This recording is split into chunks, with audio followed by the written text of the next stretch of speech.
여러분 안녕하십니까, 진성호입니다. 박근혜 전 대통령의 특검에서 일했던 이 특검과 특검보가 모두 구속되는 징역형을 선고받는 아주 충격적인 판결이 나왔습니다.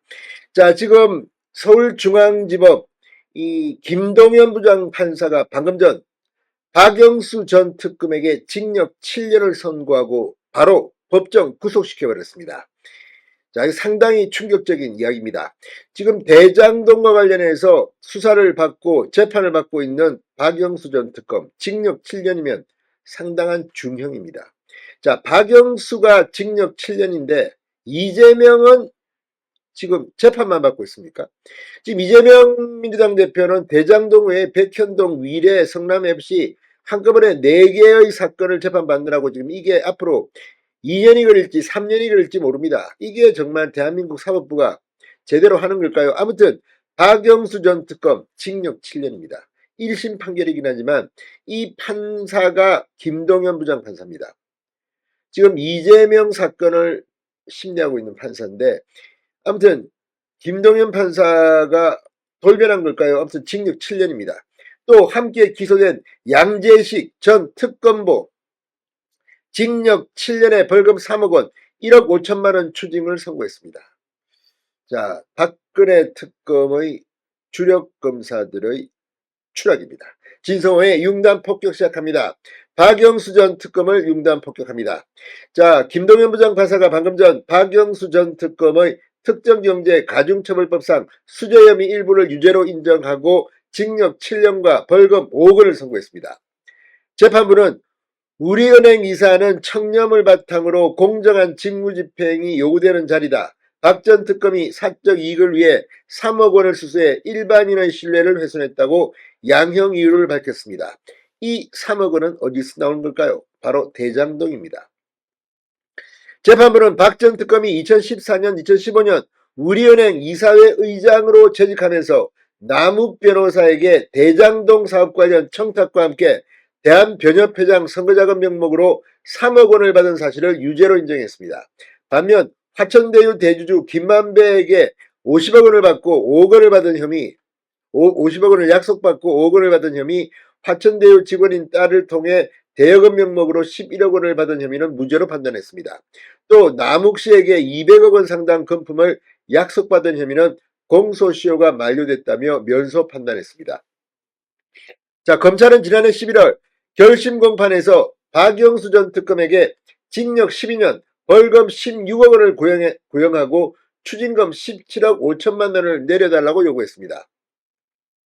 양 전 특검보에 대해서는 징역 7년과 벌금 6억 원, 1억 5천만 원의 추징을 구형했습니다. 자, 박 전 특검은 오늘 제 인생을 송두리째 부정할 정도로 탐욕스러운 삶을 살아오지 않았다며 혐의를 전면 부인했지만 결국 징역 7년을 선고받았습니다. 박 전 특검은 검찰의 부정부패 척결 컨트롤 타워인 대검 중수부장 출신입니다. 그런데 이제 본인이 이렇게 징역 7년을 선고받았습니다. 또 2016년 특별검사로 최서원 그러니까 최순실 국정농단 사건 수사를 지휘해 박근혜 전 대통령의 유죄 판단을 이끌어냈습니다. 그런데 그 뒤 인생은 참 그렇습니다. 자, 검사 생활 초기 조폭 수사를 전담하는 강력통으로 경력을 쌓아 2003년 서울지검 2차장으로 SK 비자금 사건을 수사하며 특수통으로 바뀝니다. 그리고 대검 중수부장, 당시 검사들이 전부 다 하고 싶다는 정말 최고의 권력 자리라고 검찰 내에서는 통하던 중수부장을 지냈습니다. 론스타의 외환은행 불법 매각 사건, 현대차그룹 비자금 사건, 대우그룹 분식회계 사건 등을 맡아 이름을 날렸습니다. 법조기자 출신인 김만배와도 이 시기에 친분을 쌓은 것으로 전해졌습니다. 자, 박 전 특검은 2015년 대한변협회장 선거에 출마했지만 낙마했습니다. 2015년 6월에는 자신이 대리한 사건의 상대방이었던 건설업자가 휘두른 흉기에 맞아 중상을 입기도 했습니다. 변호사로의 평판도 추락했던 박 전 특검은 2016년 이 최서원 국정농단 특검으로 제2의 전성기를 누립니다. 당시 특검 수사는 이 박근혜 전 대통령 탄핵 및 사법 처리로 이어졌고 문재인 정부 출범의 결정적 계기가 되었습니다. 일각에선 박 전 특검에 대해 가장 성공한 특검이라는 평가를 하기도 했습니다. 그런데 지금 그 특검이 이렇게 몰락하고 있는 순간입니다. 그 뒤에도 특검 시절 가짜 산업자 김모 씨에게 포르쉐 차량 렌트비 등 금품을 받은 사실이 뒤늦게 드러나 지난해 1심에서 징역 4개월 집행유예 1년을 선고받아서 망신을 당하게 됐습니다. 박 전 특검은 대장동 50억 클럽 의혹으로도 검찰 수사 대상에 올랐고 검찰 수사 결과 그가 2022년 2월 휴대전화를 망치로 부수고 사무실 PC에 저장했던 자료와 종이 서류도 상당수 없앤 것으로 드러났습니다.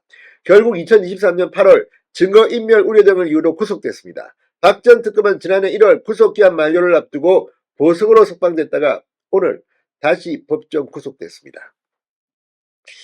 자, 대장동 50억 클럽 6인방 중 지금까지 재판에 넘겨진 인물은 박 전 특검을 포함해 4명입니다. 이게 지금 이 박영수 전 특검은 이렇게 됐습니다. 그런데 몸통이라고 할 수 있는 이재명 대표는 아직도 재판 중입니다. 이게 저희가 살아있는 나라입니까? 진성호의 융단 폭격이었습니다. 여러분 감사합니다.